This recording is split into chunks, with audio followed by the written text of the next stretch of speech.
بیا دا کم خلک چې اته رکعات دغه چغې او نارې لګوي د خوارزي کې د بخاري شریف نوم اخلي. امام محمد بن اسماعیل بخاری رحمه الله د دې صحیح البخاری جلد اول او په صفحه نمبر 562 کې یو روایت د حضرت عائشہ رضی الله تعالی عنها نه روایت ده. دغه روایت دی په اته رکعات تراویح په باره کې پیش کوي. دغه روایت زتا سوړان وایم چې تاسو غور فکر وکړئ چې دا روایت د تراویح په باره کې دی او کنه دا روایت مطلب څه دی هغه زتا تاسو ته در بیانوم. باید کاش که دغه خلکو د احادیثونه لکس زده کول او په احادیث په معنا او په مقصد باندې پوهیدل. عائشہ رضی الله تعالی عنها نه پختنه وسولا چې جناب محبوب علیه الصلاۃ والسلام كيف كانت صلاة رسول الله صلى الله عليه وسلم في رمضان د محبوب عليه الصلاة والسلام منز د رمضان په دغه میاشت کې څنګه پښتو به تاسو پوهیږئ پښتو کې د پوهه کومه دلته سوال وشو چې د محبوب عليه الصلاة والسلام منز دا څنګه دا پختنه نه شوي چې د محبوب علیه الصلاۃ والسلام سو رکعات به کولا بلکې سوال دا شوي دا چې محبوب علیه الصلاۃ والسلام منز دا څنګه. نو اوس جواب کې به پکار دا وی چې د محبوب علیه الصلاۃ والسلام منز یا به رسول علیه الصلاۃ والسلام دا منز زر زر به کولا یا به په قلاره کولا یا به په تادی باندې کولا یا به په اطمینان سره کولا. دا جواب جوړیږي. دا نه جوړیږي چې یو کس درته وایي چې بای ستامو څنګه دی نو جواب خدا نه چې زما مشل رکعت دی یا اته رکعت ته به ورته وایي زما مز خسته دی زما مز په قلار دی زما مز په جلدی سره دی یا زما مز ول نه ده صحیح. دغه شان دی عائشہ رضی الله عنها نه پوښتنه شوې ده کیف كانت صلاه رسول الله صلی الله علیه وسلم د محبوب علیه الصلاۃ والسلام منز دا څنګه دا تپوس شوی دا. بیا عائشہ رضی الله تعالی عنها فرمای فقالت ما كان يزيد في رمضان ولا في غيره على 11 ركعه محبوب علیه الصلاۃ والسلام پر رمضان المبارک او په غیر رمضان المبارک کې به نبی علیه الصلاۃ والسلام یو لس رکعات به کولا يصلي 4 فلا تسأل عن حسنهن وطولهن. محبوب علیه الصلاۃ والسلام بسلور رکعات کولا خداغي وګدواله په بارکه پختنه مکوا یعنی هغه حسن او د محبوب علیه الصلاۃ والسلام دغه منز دا څومره خسته طریقې سره او څومره وګد قیام او رکوع او سجده محبوب علیه الصلاۃ والسلام به فرمایل. دغه ته خو د تراویح او سره ذکر نشته بل دا روایت د تراویح په باره کې نه دی ځکه چې دا اصل کې بیان د عباداتو کوي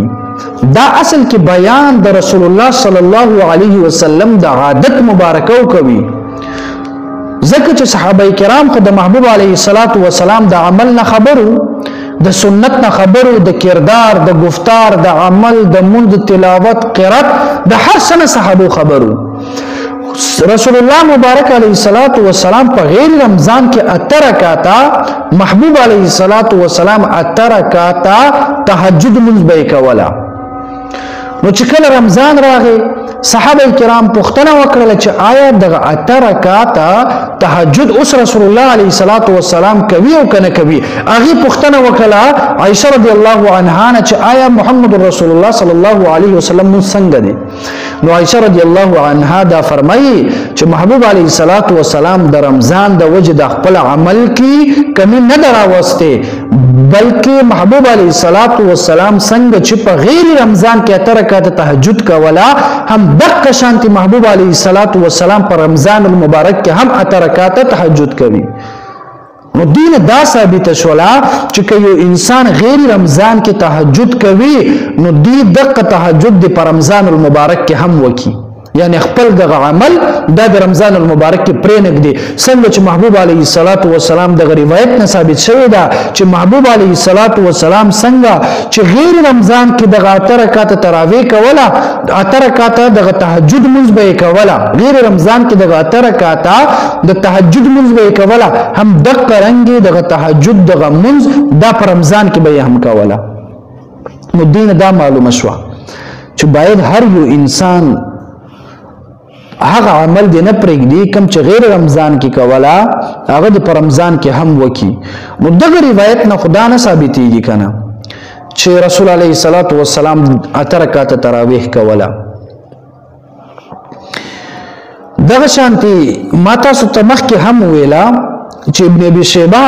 مصنف د ابن ابي شيبه یا دغه شان د نور امام بهقي رحمه الله السنن الكبرى هغه ګڼ روایت ته د ابن عباس رضی الله عنهما چرته هم که غیر مقلد درته دا وایي چې شل رکعات ولي کوي په نره ورته جواب وکا چې رسول الله صلی الله علیه وسلم ان رسول الله مبارک علیه الصلاۃ والسلام دغه حدیث ورته وایا چې کان النبي صلی الله علیه وسلم يصلي في رمضان 20 ركعه والوتر یا بل روایت د سیده كان يصلي في رمضان 20 ركعه سوى الوتر. نو غیر مقلد بدر تداوي چې بای دا حدیث خو ضعیف دی تور نه یو مطالبه وکا چې شل رکعات مبارک ما درته ضعیف حدیث خو تام منی دا خو تام منی چې دا حدیث دی خو تی ته ضعیف وای یعنی زما په شل رکعات باندې حدیث خو موجود دی لیکن ته ورته ضعیف وای لیکن دا ته چې 8 رکعات تراویح کوي په دې باندې راته یو ضعیف حدیث هم چرته نه وخایا او که بخاری شریف دغه روایت درته وخای دې کې ته ورنه پوښتنه وکا دې کې تب ورنه پوښتنه وکړي چې دلته لفظ راغلی ده ما کان یزيد فی رمضان ولا فی غیره على 11 رکعت. محبوب علیه الصلاۃ والسلام رمضان المبارک او غیر رمضان المبارک کې به دغه مونږ کوله صحیح ده. نو دا ورته ک چرته دا نه مراد تراویح وو نو دا غیر رمضان ټکی عائشہ رضی الله عنها ولې بیان کړی ده غیر رمضان کې خو تراویح نه وی کنه کڅوک د رمضان نه علاوه هم تراویح کوي بالکل نه کوي تراویح خاص د رمضان المبارک پوری. نو دینه دا معلومه شو چې د بخاری شریف دا روایت دا د محبوب علیه الصلاۃ والسلام د منځ حسن بیانوي د محبوب علیه الصلاۃ والسلام د منځ هغه اوږد قیام بیانوي د محبوب علیه الصلاۃ والسلام د منځ هغه اوږد او اطمینان سره رکوع بیانوي هغه حسن بیانوي او د محبوب علیه الصلاۃ والسلام عمل بیانوي چې محبوب علیه الصلاۃ والسلام پر رمضان المبارک کې هم دغه عمل دانه د پرې خوسته. نو باید چې تراویح د شل رکعات دي کم خلک چې 8 رکعات وایي د دې په شریعت کې هیڅ ثبوت نشته او کا یو انسان ځان ته عالم وای مولا وای باید چې هغه عوامو سره دوکه ونه کې د الله په دربار کې به پیش کیږي د الله په دربار کې به دی جواب دوي. نو باید چې دغه مسلمانانو په حال باندې رحم وکینن مسلمان نوجوان هغه وګوره په مسجد چې کله تراویح ترازی هغه په مسجدونو کې ټیک ټاک جوړوي د اسلام د شاعر الله د مسجد او د منځ توهین او سپکوالی کوي دې سره خو انسان د اسلام د دایره نه بهر وځي او کفر ته ور داخليږي. لیکن هغه خلک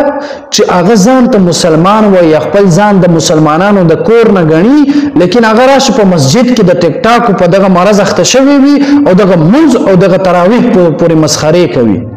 اول مولا ورته دا ویل چې شل رکعات نشته دا اته وکي وسغه نوجوان ته چې کله په دین کې تا اسانتیا پیدا کړله بیا مفتی منیر شاکر غوندي کې خلک وي چې دا سنت په شریعت کې هیڅ حیثیت نه لري نعوذ بالله هغه خلک راغی په هغه سنت او پسنن په مسجدونو کې مسخره او ټوخي کوي. د دې اصل بنیادی وجہ او د دې مجرمان د الله په دربار کې هم دغه مولیان وي کم مولیان چې دغه عوامو ته غلط دین خودلې وي